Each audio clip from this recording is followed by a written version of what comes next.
आपल्याला आझादी मिळाली, पण या देशातील पददलितांना, गोरगरिबांना, दीनदुबळ्यांना जर खऱ्या अर्थाने पूर्ण आझादी मिळवून दिली असेल तर ती महामानव डॉक्टर बाबासाहेब आंबेडकरांनी दिली. ही इथल्या भूमिपुत्रांना मिळालेली दुसरी आझादी. या दोन्ही आझादींचे वर्णन एका कवीने अतिशय सुंदरपणे केलेले आहे. अरे जरा जीवाचे प्राण करून ऐका. यकीनन जर भीम ना होते तो या आझादी ना होती.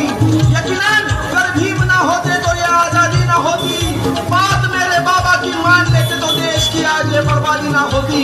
चली आई है वो आजादी बनकर दुल्हन, मगर कैसे मेरा भीम दूल्हा ना होता तो ये शादी ही ना होती.